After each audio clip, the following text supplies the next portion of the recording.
Assalamualaikum warahmatullahi wabarakatuh. Video kali ini saya akan memaparkan tentang diseminasi budaya positif kepada rekan-rekan saya di SMK Lisan Batu Jajar.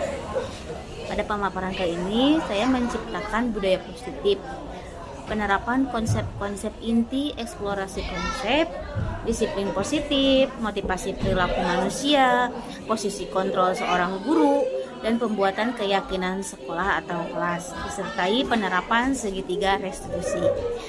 Selamat menyaksikan. Bismillahirrahmanirrahim. Assalamualaikum warahmatullahi wabarakatuh. Waalaikumsalam warahmatullahi wabarakatuh.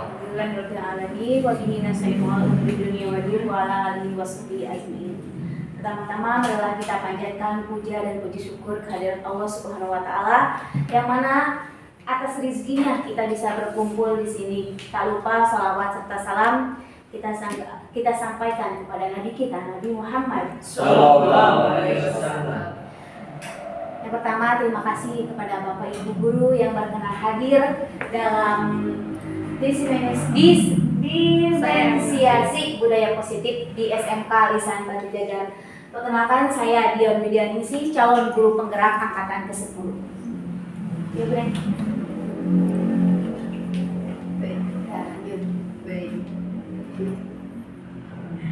Oke, sebelum ke materi, budaya positif. Budaya positif merupakan suatu kebudayaan yang harus ditegakkan di setiap kehidupan sehari-hari kita. Nah, sebelumnya kebutuhan dasar manusia. Setiap manusia pasti mempunyai kebutuhan dasar. Kebutuhan dasar adalah segala sesuatu yang kita lakukan untuk mendapatkan tujuan tertentu, dan semua usaha terbaik yang kita lakukan adalah dalam rangka semua kebutuhan dasar terpenuhi. Jadi kebutuhan dasar merupakan kebutuhan yang harus terpenuhi oleh seorang pribadi. Lanjut, Neng. Nah, ini ada 5 kebutuhan dasar. Yang pertama adalah kebutuhan dasar bertahan hidup. Seperti contohnya ada makanan, pakaian, tempat tinggal, keamanan, dan kesehatan. Itu kebutuhan hidup yang untuk bertahan hidup. Selanjutnya ada kebutuhan dasar manusia, yaitu kasih sayang dan rasa diterima. Rasa diterima, dipedulikan, berbagi, kerjasama, dan menjadi bagian dari kelompok. Selanjutnya, kebutuhan manusia yang ketiga yaitu penguasaan. Setiap manusia pasti memiliki rasa penguasa, ingin berkuasa. Sepertinya ingin dihargai, keinginan untuk dianggap, memimpin, berprestasi, diakui, dan didengar. Selanjutnya, ada kebutuhan dasar manusia yaitu kebebasan.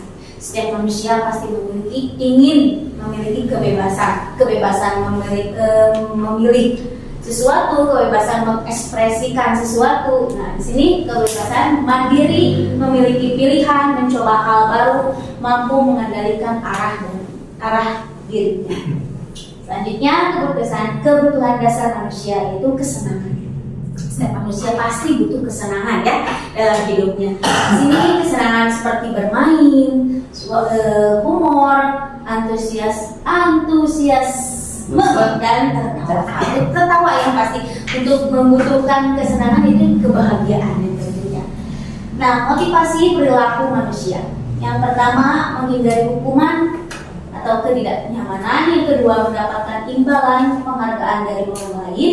Yang ketiga, menjadi orang yang mereka inginkan dan menghargai dirinya sendiri dengan nilai-nilai yang mereka percayai.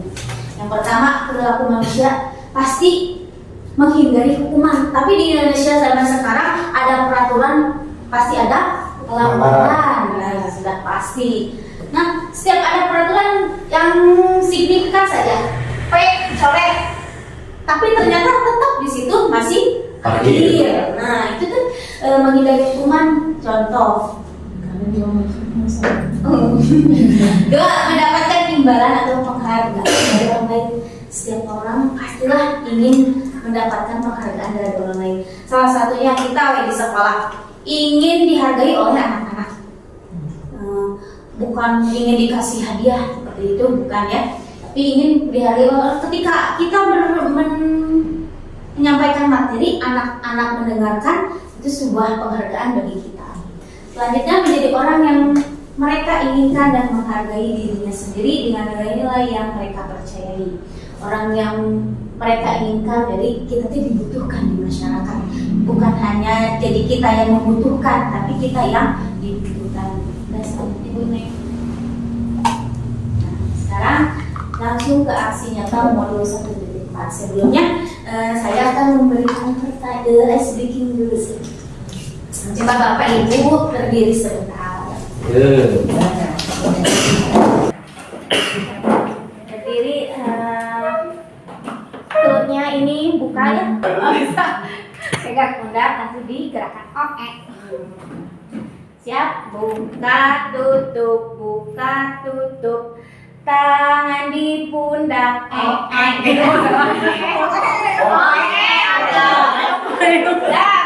lagi. Buka, tutup. Tangan di pundak. Lagi, pinggir. Buka, tutup. Tangan di pinggul, neng. Apa panggil saya? Ada neng, dua lagi neng.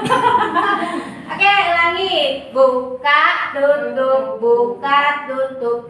Tangan di pinggang, neng. Nah, ya, terima kasih Bapak Ibu. Terima kasih atas semangatnya untuk hadir di sini ya Bapak Ibu. Sebelumnya saya akan bagikan sticky note. Saya tanya dulu apa yang boleh dilakukan di kelas dan tidak boleh dilakukan di kelas. Seperti itu. Oke. Apa yang boleh dan tidak boleh, berarti dua kertas ya. Buat anak, buat anak. Ini kan iya. Oh, tidak. Sebelumnya tapi dengan membahas yang kita tadi ya. Buat anak.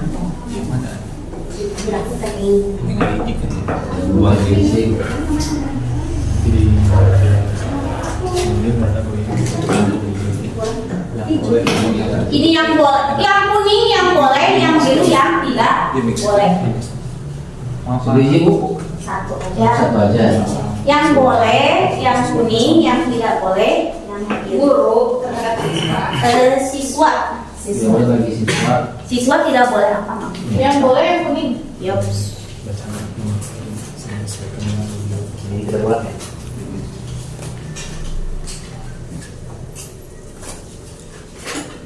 Dudon. Masuk bahasa Inggris nanti. Apa sih? Yang boleh yang kuning. Yang boleh yang biru.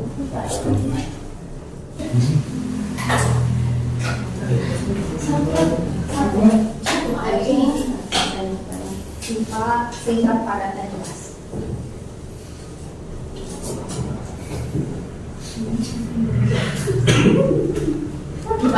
Dibalik dari ruang Balik ya. Oke, kopi pengisian kertasnya mengingati. Ini mah gaya apa lu?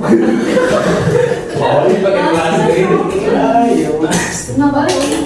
Jadi dibalik. Balik sini. Nggak bisa. Emang kurang perasa cabak berapa ya? Emang betul Bu? Oke, kita bahasa dulu.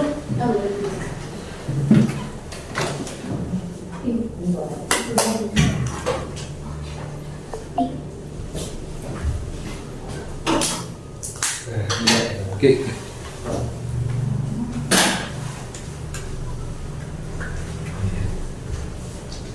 Ya, Kumar.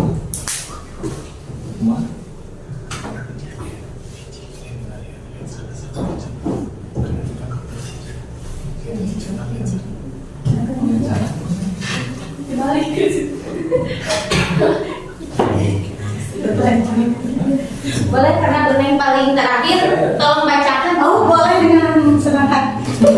Siswa boleh berpendapat saat berdiskusi. Iya. Ya, silakan diperbolehkan. Iya. Yang kedua, boleh aktif saat, boleh aktif, mohon maaf ya ini tulisan siapa? Boleh aktif saat guru menerangkan atau bertanya. Iya. boleh menciptakan suasana tenang dalam kelas, boleh bertanya atau berpendapat yang bersama semuanya, membantu dan berdiskusi dengan teman, boleh menanyakan yang tidak dimengerti, itu diperbolehkan, boleh mencontek.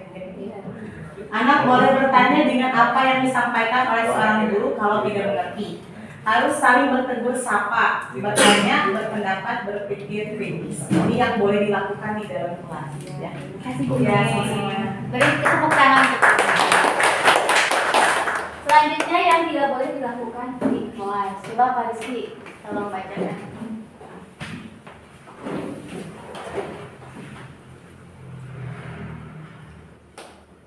Nah, yang tidak boleh dilakukan di kelas adalah tidak boleh berisik. Yang pertama, yang keduanya tidak boleh berisik ketika belajar. Yang ketiga, siswa tidak boleh Pada saat itu menentang atau pembicaraan guru saat berdiskusi. Menentang. Ya, yang keempat, makan dan minum di dalam kelas. 5, bully teman sekelas. 6, anak tidak boleh bercanda kalau sedang berdoa. 7, tidak boleh makan di kelas. 8, menyakiti teman. 9, bersikap acuh terhadap teman sebaya di kelas. Ya. Terima kasih Pak Rizky. Oke, dari kesekian jawaban Bapak Ibu, coba yang diperbolehkan di sini siswa boleh berpendapat saat berdiskusi. Setuju atau tidak? Setuju. Selanjutnya menciptakan suasana kelas yang tenang. Gimana sih? Setuju? tergantung situasi maksudnya. Tergantung situasi. Kalau nih aja kan. Ya, betul. Tidak hidup jadi Tidak hidup. kelasnya ya. Anak boleh bertanya dengan apa yang disampaikan oleh seorang guru kalau tidak mengerti. Boleh, bertanya? boleh. Bagus. Boleh aku bertanya terus menyampaikan pendapat. Betul ya? Boleh. Selanjutnya bertanya di sini baik hampir sama, semuanya boleh bertanya. Boleh kalau tidak mengerti boleh bertanya. Ini yang tidak boleh berisik. Tidak boleh berisik. Kita bikin kalimat halusnya. Nah, coba kalau bikin kalimat halusnya dari tidak berisik apa ya? Pelan-pelan. Tenang. Tidak. Menciptakan suasana kelas yang Tenang. Dan kondisi. tidak boleh, siswa tidak boleh menentang pembicaraan guru. Itu termasuk nilai kebajikannya apa ya coba? Ada ya, saling menghormati. Nah, berarti kalau kalimat positifnya bagaimana ya? Menghormati guru ketika menerangkan. Iya, menghormati guru ketika menerangkan. Bully teman, tidak boleh membuli teman. Coba Berperilaku baik. berperilaku baik dengan teman sebaya boleh. Terus menunjukkan sikap kasih sayang berarti ya. Terus tidak boleh makan di kelas. Ini termasuk nilai kebajikannya apa coba? Tapi boleh makan di kelas saat istirahat. Ini tidak boleh sepertinya ini tidak boleh makan saat belajar. Gitu. Makan pada waktu. Makan pada waktunya. Tapi ketika lapar, Harus izin, nanti ada kasus saya. nah ini penting. Izin makan. Izin minum, izin meminta izin kepada guru yang mengajar ketika kita ingin minum atau makan. Saya salah kering. Barunya. Ya, itu merupakan membuat keyakinan. Selanjutnya. Nah, keyakinan kelas diciptakan dari anak sendiri, bukan beda dengan peraturan kelas atau peraturan sekolah. Peraturan sekolah mah dibuat sebagai hal yang harus ditaati. Sedangkan kalau keyakinan kelas itu dibuat dengan keyakinan kita. Jadi apa mau kita, apa yang diinginkan oleh kita, jadi itu yang terbentuk. Selanjutnya budaya positif di sekolah dulu. Nilai-nilai keyakinan dan kebiasaan yang ada di sekolah. dan berpihak pada murid sehingga murid dapat berkembang menjadi pribadi yang kritis, penuh rasa hormat dan tanggung jawab. Budaya positif harus diterapkan di sekolah supaya membuat pribadinya lebih kritis, penuh rasa hormat dan tanggung jawab. Nah, menciptakan budaya positif, kemampuan dalam menciptakan budaya positif di sekolah. Penerapan konsep-konsep inti, eksplorasi konsep, disiplin positif, motivasi perilaku manusia, posisi kontrol seorang guru, membuat keyakinan sekolah atau kelas, dan penerapan segitiga restitusi. Nah, tadi disiplin positif sudah dijelaskan, motivasi perilaku manusia juga sudah. Coba tadi di review kembali, motivasi perilaku manusia itu ada berapa? Ada 5. Ada 5 apa aja? Kesenangan. Ya, betul. Bertahan hidup. Ya, Oh iya, bertahan hidup. cinta dan kasih sayang. Dua lagi. Kebebasan dan satu lagi penguasaan. Terima kasih. Sekarang posisi kontrol seorang guru. Tadi posisi kontrol seorang guru juga ada 5.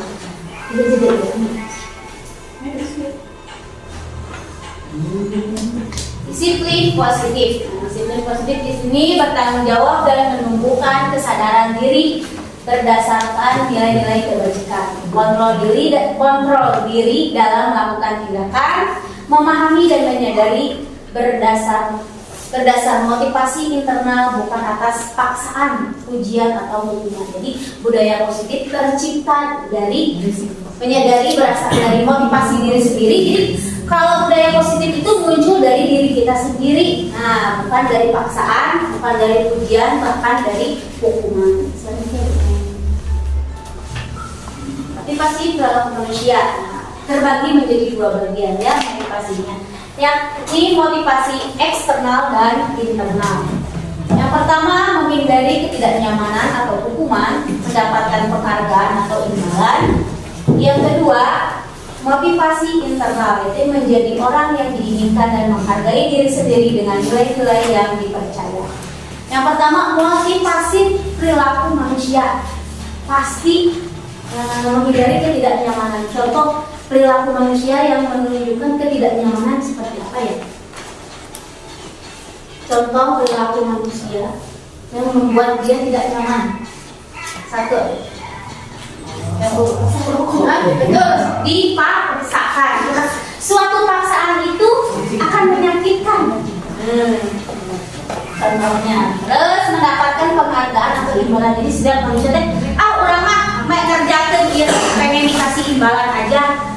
Orang gawe misalkan ke sekolah isuk-isuk hayang dipuji ke kepala sekolah seperti itu. Selanjutnya motivasi internal itu menjadi orang yang kita lanjut ke posisi kontrol seorang guru. Terdapat 5 posisi kontrol. Yang pertama penghukum, pembuat merasa bersalah, teman, pemantau, dan manajer. Nah, ini yang disarankan dari kelima posisi kontrol, yaitu posisi manajer yang sangat dirasa sangat baik untuk diterapkan di sekolah. Guru berbuat sesuatu bersama murid, mempersilahkan murid mempertanggungjawabkan perilaku dan mendukung murid agar dapat menemukan solusi atas permasalahan dirinya. Posisi manajer mengacu pada restitusi yang dapat dijadikan murid sebagai manajer pada dirinya sendiri sehingga tercipta identitas yang positif. Selanjutnya mengenai. Nah, yang pertama posisi kontrol penghukum. Nah, seorang penghukum biasanya menggunakan hukuman fisik maupun verbal. Orang-orang yang menjalankan posisi penghukum senantiasa mengatakan bahwa sekolah merupakan sistem atau alat yang dapat lebih menekan murid-murid lebih dalam lagi. Guru yang menerapkan posisi kontrol akan berkata, patuhi aturan saya, atau awas, kamu jangan sekali-kali melakukan tindakan seperti ini. Kamu selalu saja yang salah. Selalu yang terakhir selesai. Seperti itu. Jadi ada penekanan. Selanjutnya Nah, ini guru seperti ini senantiasa percaya hanya ada satu cara untuk pembelajaran bisa berhasil, yaitu dengan cara dia. Jadi seorang penghukuman yakin bahwa dengan kekerasan, dengan suatu hukuman akan berhasil menciptakan budaya yang positif. Bapak Ibu sering melakukan kegiatan penghukum kepada siswanya? Iya. Tanpa disadari ya. Kita selalu ini ada kata-kata seperti ini kepada anak. Contohnya saja, saya setiap pagi ketika ada anak yang terlambat, pasti punggung saya disentakkan. Sepertinya itu salah sebenarnya. Harusnya dengan secara lembut. Walaupun suaranya pasti suaranya tinggi, bahasa tubuh, mata melotot, ya pasti itu dengan jari menunjuk. Itu sudah pasti kalau penghukum seorang hukum pasti tunjuk tak udah dia. Kamu nih biasanya orang telah buntok ngomongnya gitu tak kalau kasarnya. Itu pada mati. Nah, mereka bisa kasihan, nah pasti ada omongan kasar. Ketika kita dalam posisi penghukum ada omongan kasar ya. Tanyakan kepada diri Anda, bagaimana perasaan murid bila ibu gurunya seperti itu? Nah, yang datang terlambat, murid pasti bagaimana coba? Merasa tekan, sakit hati, pasti ada dendam di antara kita. Ya, selanjutnya hasilnya nanti gurunya. Nah, hasilnya kemungkinan murid akan marah dan dendam atau bersifat agresif. Nah, agresif. Namun, ayo mereka contohnya sama saya tercontohkan. Ketika anak yang sering terlambat atau bukan terlambat, memakai make up di sekolah. Ketika bertemu dengan saya, otomatis anak itu menjauh dari saya karena saya sering tegur atau menyembunyikan bibirnya. Misalkan dia memakai lipstik ya, langsung di camouflage. Kalau bertemu teh, langsung mengungkul. Dia seolah menghindar loh, tidak ingin bertemu dengan saya. Itu. Selanjutnya bersifat agresif, bisa jadi sesudah kembali duduk murid tersebut akan mencoret bukunya atau meja tulis. Lebih buruk lagi, pulang sekolah murid tersebut melihat motor atau mobil bapak ibu gurunya mengores kendaraan tersebut. Ngeri sekali kan kalau sampai tindakannya seperti ini. Ayeuna ya ibu parkir di depan, ternyata motor kita digores. Atau bisa ini dimarahin pas di depan kelas. Ketika kembali duduk lagi, dia mencoret-coret bukunya. Ada mensobek-sobek. Ada pernah terjadi meja dan dinding. Kasih omongan yang apa dia yang dikeluarkan sama guru ditulis di dinding. Ingat, remembernya. Selanjutnya. Nah, di sini ada pembuat rasa bersalah. Jadi, I'm sorry, saya meminta maaf. Atau gini, pernah saya dipraktekkan juga dalam kehidupan saya. Ketika saya menegur anak karena penggunaan handphone di kelas. Cik atuh, simpan HP diri ibu yang menjadi sasaran lah dicarekan gitu saya kata. Tanggung jawabnya sampai kepala sekolah memberitahukan kepada saya, Budian yang tanggung jawab berarti Budian yang harus keluar. Bisa Budian dipecat kalau anak murid sampai melakukan menggunakan handphone dengan tidak benar gitu. Sampai seperti itu. Jadi saya menyampaikan ke anak-anak, tolonglah jangan dipergunakan handphonenya, nanti ibu yang dimarahin. Nah, itu salah satu membuat rasa bersalah kepada anak. Selanjutnya nah, itu contohnya. Nah, pada posisi ini biasanya guru akan berusaha lebih lembut, membuat rasa bersalah, akan menggunakan keringan yang membuat orang lain merasa tidak nyaman, atau merendah diri. Kata-kata yang keluar dengan seperti, ibu sangat kecewa sekali dengan kamu, atau berapa kali bapak harus memberitahukan kamu. Cik atuh, kamu cek orang sedang ibu teh geus ngomong sama berapa kali kamu teh nurut. Nah, seperti itu. Gimana coba kalau orang tua kamu tahu? Biasanya kalau udah kata-kata begini, anak-anak dulu, cik, kumaha lamun bapak jeung ibu kamu tahu, boleh dipanggil, anak teh pasti nurut. Sieun, ada rasa takut, rasa bersalahnya muncul seperti itu. Dan hasilnya Nah, di posisi ini murid akan memiliki penilaian diri yang buruk tentang diri mereka. Murid merasa tidak berharga dan telah mengecewakan orang-orang yang disayanginya. Nah, betul kan? Jadi orang akan merasa, si anak itu merasa bersalah. Kasihan dipanggil orang tuanya, nanti dimarahin sama orang tuanya, takut. Seperti itu. Dengan nadanya yang bagaimana? Dengan nada memelas, halus, segi, bahasa tubuhnya merapat pada anak. Jadi membelai ke anaknya seperti itu. Adik, kamu ini bagaimana ya? Kamu sudah berjanji dengan ibu tidak akan terlambat lagi. Kamu kenapa ya? Senang sekali mengecewakan ibu. Ibu benar-benar kecewa sekali. Bagaimana perasaan murid bila ditegur seperti ini? Coba Pak Khalid, bagaimana nih ketika saya seperti mencontohkan kepada anak? Adik, kamu ini bagaimana ya? Kamu sudah berjanji dengan ibu tidak akan terlambat lagi. Kamu kenapa ya senang sekali mengecewakan ibu? Ibu benar-benar kecewa sekali. Perasaan anaknya bagaimana kira-kira kalau saya ngobrol seperti ini, Pak? Merasa don, ya rendah lah. Don, merendah. Jadi merasa bersalah terhadap yang dilakukan. Itu yang ditakutkan itu anak jadi rendah diri. Kalau misalkan terus-terusan metode kayak gini diterapkan, tapi sekali sih bisa aja dipakai gitu. Tergantung objeknya. Nah, ini hasilnya.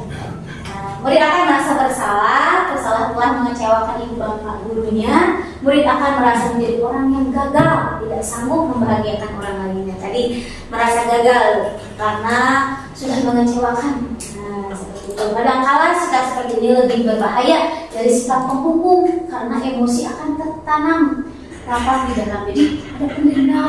Ini ada tinggal di era guru teh.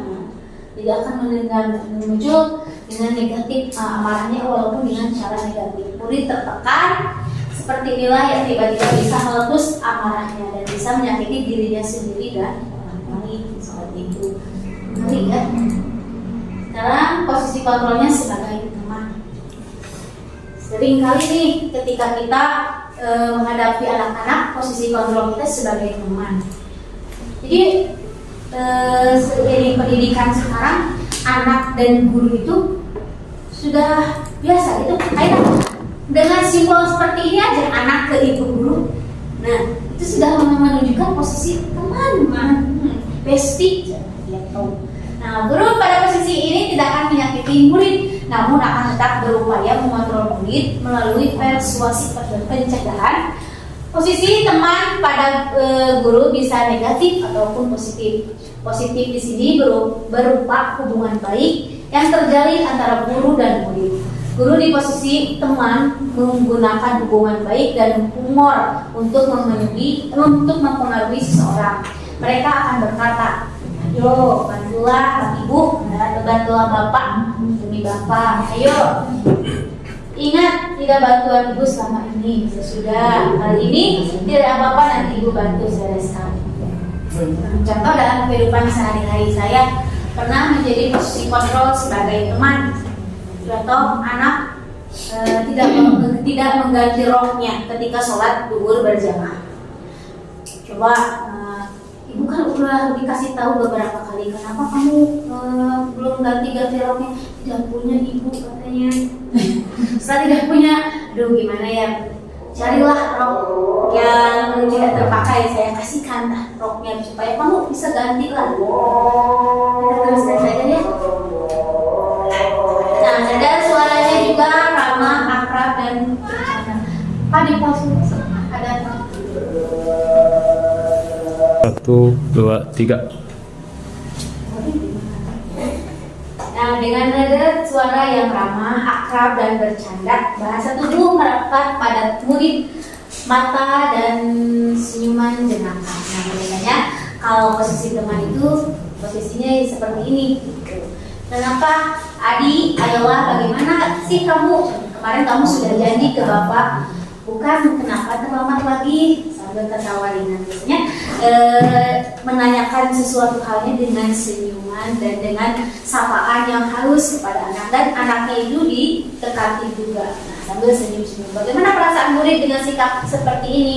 Nah, ini hasilnya. Senyum. Nah, Murid akan merasa senang dan akrab dengan guru. Ini termasuk dampak yang positif. Hanya saja di sisi negatifnya, murid menjadi tergantung pada guru. Bila ada masalah, dia merasa bisa mengandalkan guru tersebut untuk membantunya. Akibat lainnya, dari posisi teman, Adi hanya akan berbuat sesuatu apabila yang menyuruh adalah guru yang tersebut. Nah, jadi kalau dari posisi teman seperti ini, hasil murid akan ketergantungan. Kalau ibu guru yang ini menyuruh, dia akan nurut. Beda lain dengan guru yang dianggap dia sebagai penghukum. Dia tidak akan mau ketika dia disuruh. Contoh, Kija ada salah satunya. Kija tidak mau disuruh. Ada suatu guru tidak mau dia menurut pada bapak itu. Tapi ketika saya yang dulu coba Kija duduk, coba belajarnya yang baik, coba ditulis. Biasanya kalau yang pusing aku, nggak nyampe pelajarannya. Saya harus gimana? Saya dekatin dulu anak tersebut supaya mau mengikuti pembelajaran. Nah, dengan teman seperti ini, posisi kontrolnya sebagai teman. Selanjutnya benar. Nah, yang keempat yaitu pemantau. Posisi kontrol guru sebagai pemantau berarti mengawasi. Pada saat ini kita mengawasi, kita bertanggung jawab atas perilaku orang-orang yang kita awasi. Posisi pemantau berdasarkan pada peraturan dan konsekuensi dengan menggunakan sanksi atau konsekuensi. Tidak dapat memisahkan hubungan pribadi kita dengan murid sebagai murid yang menjalankan posisi pemantau. Pertanyaan yang diajukan adalah peraturan apa ya? Apa yang telah kamu lakukan? Contoh seperti ini. Anak terlambat. Ibu catatnya, ibu laporkan. Nah, itu seorang pemantau. Coba siapa aja yang hari ini misalkan tidak membawa Al-Quran, ibu catat, nanti ibu laporkan. Siapa yang tidak menemukan handphone, ibu catat. Nah, jadi pemantau melihat gerak-gerik anak yang melanggar peraturan seperti itu. Selanjutnya, seorang pemantau sangat mengandalkan penghitungan catatan. Data yang dapat digunakan sebagai bukti atas perilaku seseorang. Sudah tercatat nih sama ibu, kamu udah berapa kali kesiangan, nanti ibu laporkan, nanti ibu kasih hukuman seperti itu. Lanjut. Nah, contohnya seperti ini. Coba bisa dibacakan ya contohnya. Kita simulasi. Ayo, Bu. Jadi kita ganti. Tadi apa? Laki sebenarnya. Nggak apa-apa, kita ganti perempuan aja ya. Bunga, tahukah kamu jam berapa kita mulai? Tahu dulu ya. Kamu terlambat 15 menit. Apakah kamu sudah mengerti konsekuensi yang harus dilakukan bila terlambat? Paham Bu, saya harus tinggal kelas pada jam istirahat nanti dan mengerjakan tugas ketertinggalan saya.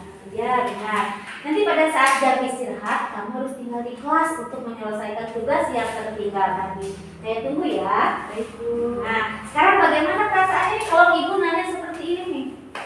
Langsung merasa bersalah terus berhutang gitu.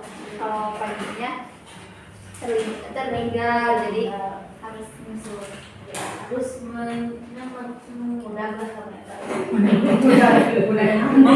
Oh ya, mengejar keterlambatan ya.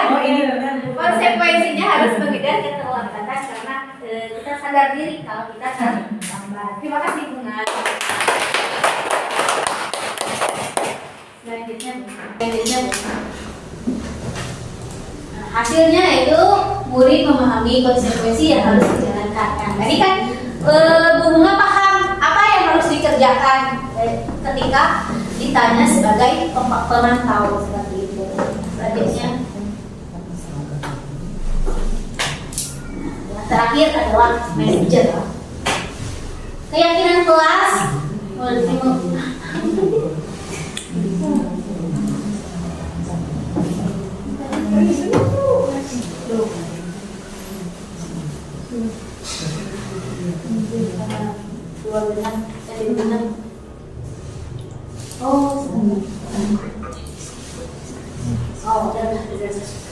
Tadi manajer yaitu manajer posisi kontrol yang disarankan untuk penerapan budaya positif yang tadi dari awal sudah dijelaskan posisi kontrol manajer itu seperti apa.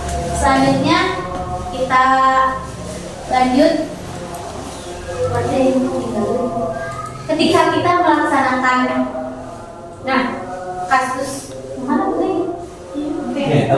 Kemudian sekolah. Benar nggak itu? Keyakinan kelas. Ketika anak melanggar sesuatu, tadi kan sudah kita ketahui posisi kontrol 5 posisi kontrol sebagai guru. Sekarang keyakinan kelas atau sekolah dengan mewujudkan terbentuknya keyakinan kelas atau sekolah dengan adanya kesepakatan antara guru dan murid. Jadi kesepakatan dibuat oleh guru dan murid atas kesepakatan keduanya. Yang kedua berupa pernyataan universal yang mudah diingat dan dipahami harus diterapkan dalam lingkungan sekolah. Ini mudah dipahami kan dari sini? Selanjutnya ini penyelesaian masalah diselesaikan bisa dengan segitiga restitusi. Apa sih segitiga restitusi ini?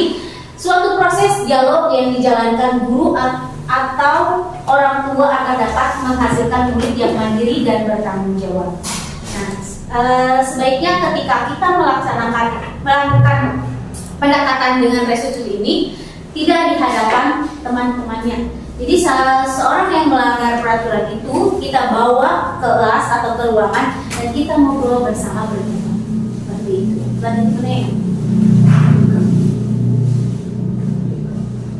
Demonstrasi segitiga. Lanjut. Ini segitiga restitusi. Apa sih suatu proses dialog dijalankan dan peran guru dan orang tua sangat penting untuk menciptakan kondisi yang membuat murid atau anak bersedia menyelesaikan masalahnya.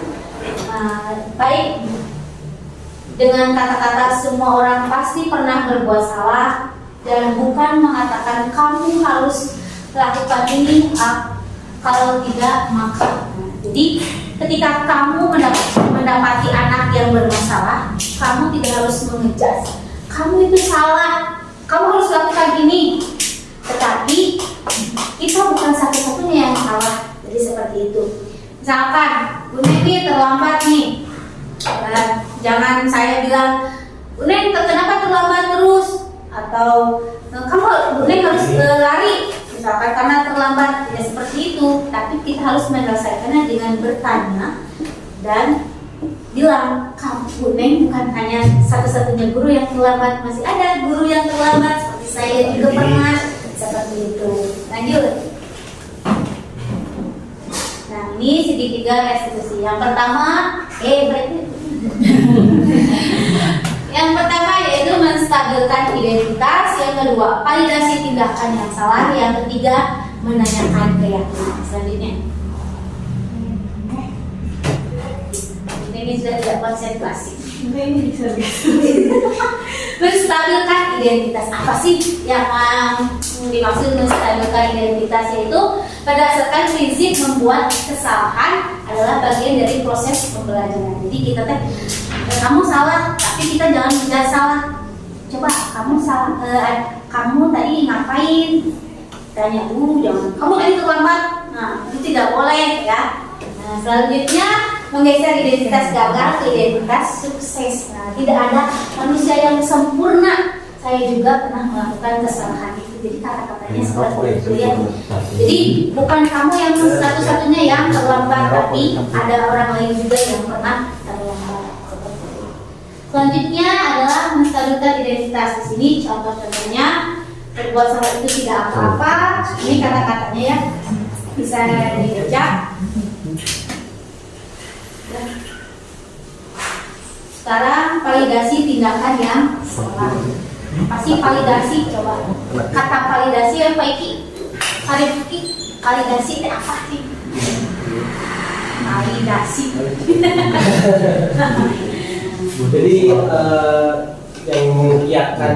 Ya, mengiyakan tindakan dia salah ya. Dan berdasarkan prinsip setiap perilaku berupaya memenuhi suatu kebutuhan tertentu, guru akan bergeser dari pemikiran stimulus respon menjadi politik. Poin ketiga, mengenali dan mengakui kebutuhan murid akan memperbaiki hubungan dengan murid. Jadi di sini tindakan guru memberikan solusi dan siswanya sendiri yang akan memberikan solusi untuk dia. Nah, ini kata-kata yang dipergunakan untuk validasi tindakan salah. Kamu pasti punya alasan mengapa melakukan hal seperti itu. Kadang-kala kita ketika mengejas anak itu salah tidak mau mendengarkan alasannya dulu. Langsung kamu mah kaberangan guys, tanpa mendengarkan alasan terlebih dahulu. Seperti itu. Selanjutnya menanyakan keyakinan dengan cara murid akan diberikan pertanyaan yang bermakna untuk memunculkan motivasi secara intrinsik, mampu meningkatkan keyakinan dengan tindakan yang sama. Jadi menanyakan ke anak tentang kehidupan di kedepannya. Dia ingin ketika mereka sudah menemukan gambaran masa depannya, guru dapat membantu mereka untuk tetap fokus pada gambaran. Ini contoh kata-kata untuk menanyakan keyakinan. Selanjutnya, restitusi dianggap mampu memecahkan masalah peserta didik karena memiliki ciri-ciri. Restitusi bukan untuk menembus kesalahan, namun bagaimana memaknai kesalahan sebagai suatu pembelajaran. Yang kedua, restitusi adalah tawaran, bukan paksaan. Jadi di kata-katanya ditawarkan kamu mau ngapain, kamu solusi kamu bagaimana. Selanjutnya menumpang untuk melihat diri ke dalam dirinya, mencari kebutuhan dasar yang mendasari tindakan. Restitusi fokus pada karakter bukan pada tindakan, fokus pada solusi, mengembalikan siswa yang berbuat salah kepada kelompoknya. Nah, di sini saya punya kasus satu, yaitu coba tindakan pelanggaran apa dan sebagai posisi apa.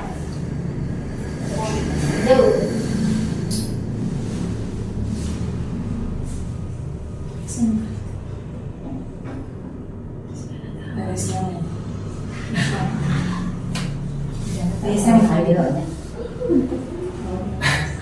Jangan apa di videonya. Ya, Orang malah kirain apa.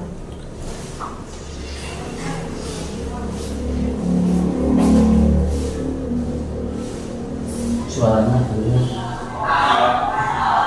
Tadi ada laporan bahwa pas jam sebelum istirahat kamu sudah jajan di kantin. Betul. Apakah benar tadi kamu jajan sebelum waktu istirahat? Kenapa? Saya bersama Tapi beritahu juga. Terus mau diulang lagi. Jadi tidak akan menyalahkan aku akan memberikan solusi terhadap permasalahan yang terjadi. Selanjutnya ibu nanya dulu, menurut Dewi bagaimana caranya supaya tidak kelaparan saat jam pelajaran? Membawa makan sendiri Bu, terus izin jika mau makan atau minum kepada guru yang sedang mengajar di kelas. Jadi sekarang Dewi sudah sadar ya, tahu itu salah. Mau ulang lagi tidak? Berarti Dewi sudah berjanji pada diri sendiri tidak akan mengulangi perbuatan tersebut, tidak akan jajan lagi di waktu jam pelajaran. Terima kasih Dewi sudah bisa hadir di sini. Semoga Dewi jadi anak yang lebih baik lagi. Silakan dari kelasnya. Saya ada sama dia dalam budaya positif dengan segitiga saya paham mana yang baik dan mana yang Pada kenyataannya susah seperti ini.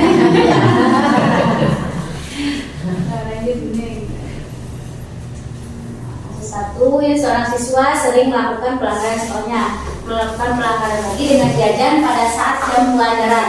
Salah seorang murid melaporkan kepada saya atas diskusi bersama dengan rekan guru, saya mengambil alih penanganan dengan melakukan segitiga restitusi.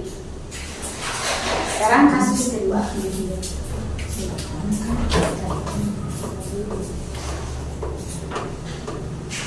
Kesiangan sehingga terlambat datang ke sekolah dan tertinggal pembelajaran. Tuh, saya.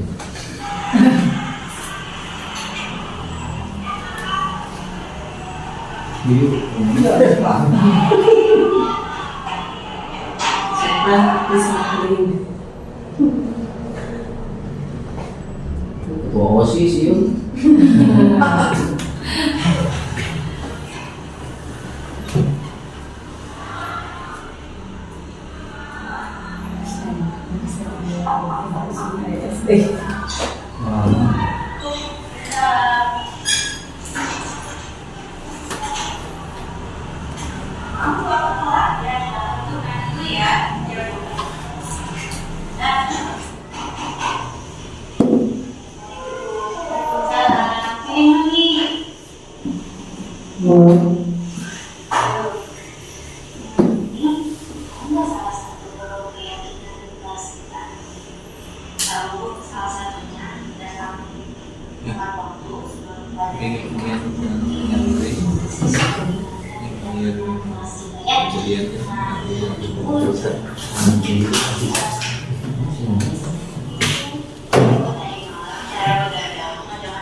Kamu bukan satu-satunya murid yang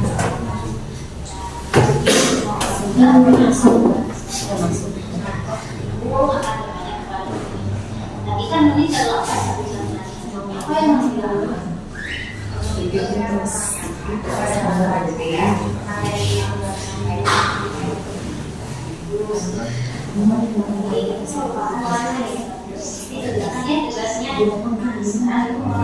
antisipasi apa yang kamu lakukan supaya kamu tidak terlambat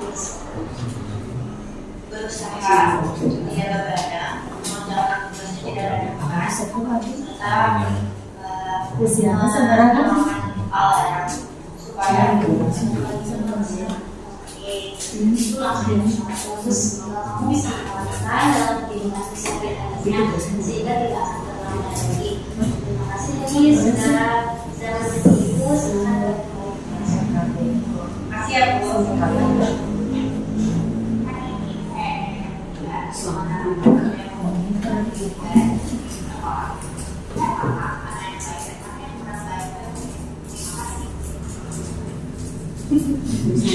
Ya, kasusnya selanjutnya penerapan dari ini percakapannya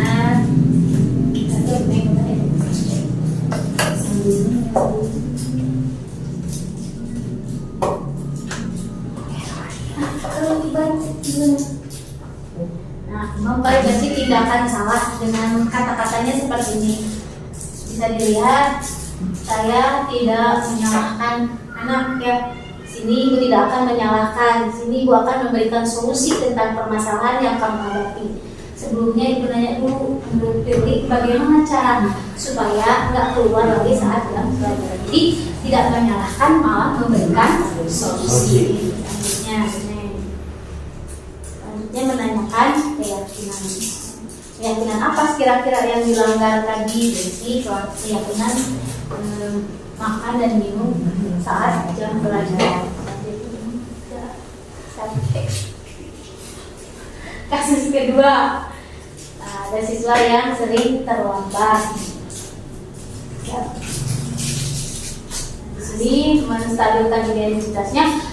Ketika dia siswa itu masuk ke kelas, tidak sama saya tidak dihalang, tidak ikut pelajaran, tapi dipersilahkan dulu dan setelah habis pembelajaran baru murid itu dipanggil ke ruang guru seperti itu. Selanjutnya memvalidasi tindakan salahnya yaitu menanyakan kamu bukan satu-satunya orang yang terlambat. Ada kata kuncinya ini, itu mengerti bukan satu-satunya kamu murid yang sering terlambat. Selanjutnya gini. Nah, sini menanyakan keyakinan merupakan langkah yang bagus. Wah, dikerjakan dan ditingkatkan lagi. Menanyakan keyakinan, menanyakan antisipasinya, nah, supaya dia sendiri yang menyelesaikan permasalahannya. Capek ini.